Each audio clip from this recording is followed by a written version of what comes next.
Amid a host of like-minded seekers, many of them devout and honest men, one alone was not a seeker. Bearing this in mind, let us turn to the criticism of our modern prophets, especially of Joseph Smith. I am sure as we read Seltz's official account of Jesus, most of our hearers thought of the usual Gentile stories of Joseph Smith.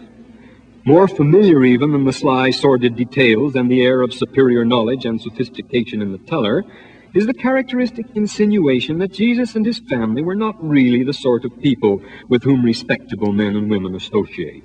This tone runs all through the early anti-Christian as it does through the early anti-Mormon literature. Men have not been slow to point out superficial resemblances of the modern prophet to other men around him. He founded a church, so did other men. He claimed revelation from heaven, so did they. He was persecuted, so were they. He read the Bible, so did they. Since they were impostors, so accordingly was he. This last is what we cannot say. One might build up an endless list of resemblances between Joseph Smith and Gladstone, but what would it prove? Say that they were both men. What we must ask in case of the modern prophet, as of every prophet, is what we must ask in the case of Jesus. Where was he essentially different from all the rest? On this question, one man's opinion deserves particular attention, and that's Eduard Meyer. He was one of the learnedest men of modern times. Ancient history was his field, and the origin of religions was his special interest. He wrote authoritative works on the origin of Christianity, of Islam, and of the Mormons. And why these three? Well, he explains, because they are the only documented instance of religion that had actually had a beginning. All other churches, he notes, and all other sects are really only episodes in the history of a going concern, variations on an accepted theme of world religion, reforms or innovations undertaken by men who, though they may feel aware of a special calling or a special talent for the job, are simply doing what other men do.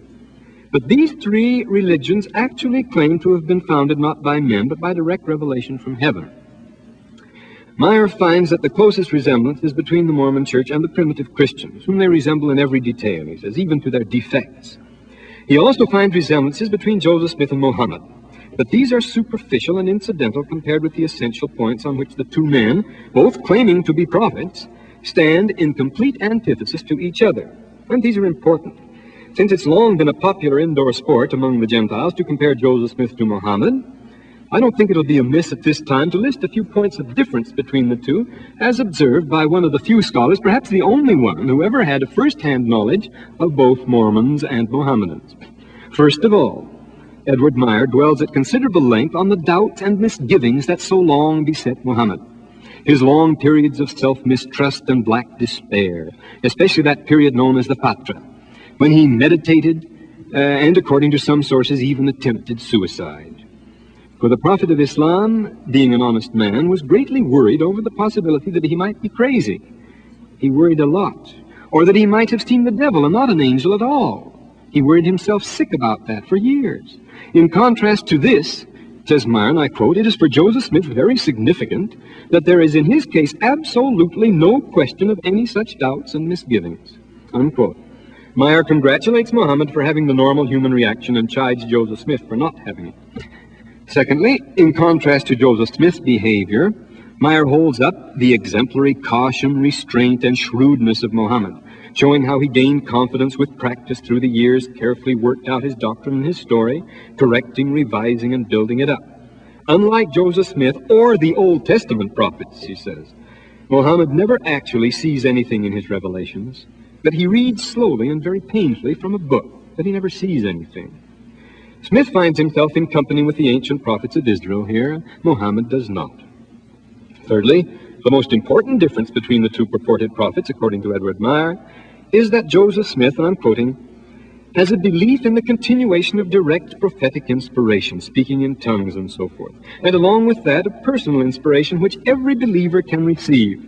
Muhammad, on the other hand, knows of only one single book, and that is the Bible, and he only has a very vague acquaintance with it. Fourthly, Joseph Smith views spiritual and supernatural things much more crassly and materially, as Eduard Meyer puts it, than does Muhammad. For him, the manifestations of the other world are something quite real and matter of fact.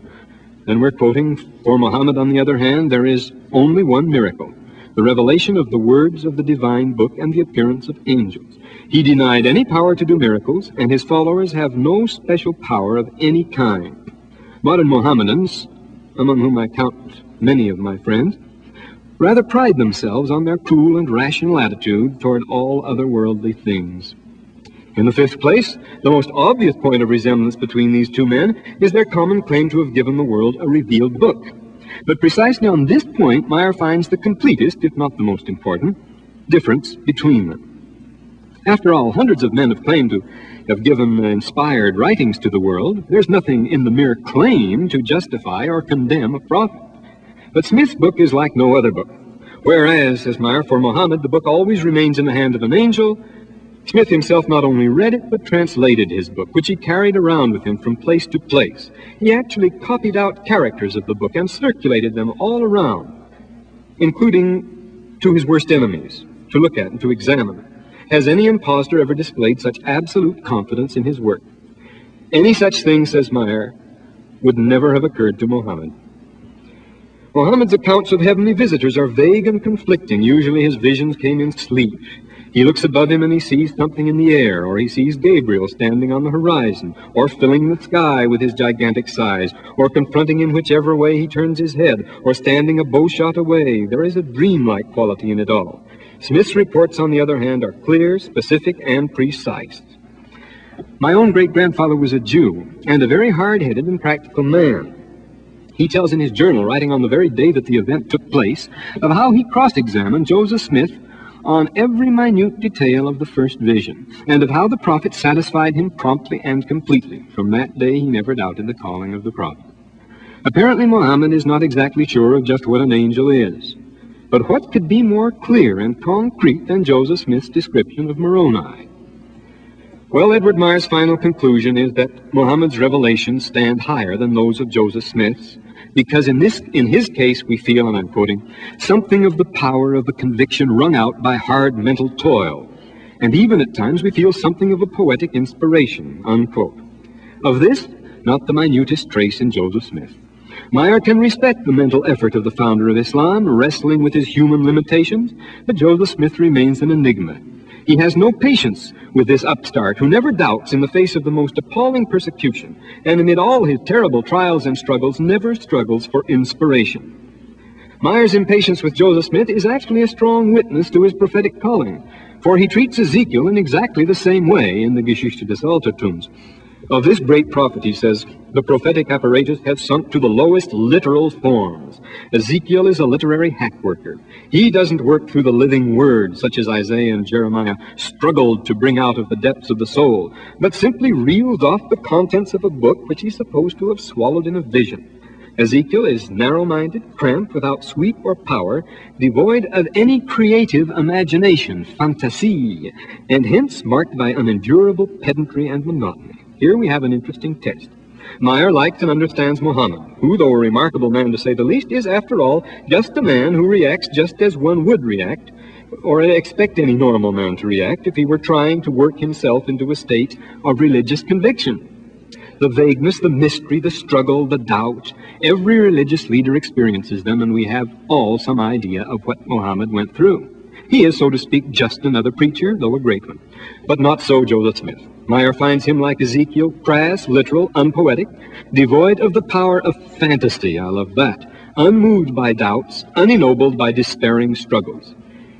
Here are men that cannot by any effort be fitted into Meyer's catalogue of religious thinkers.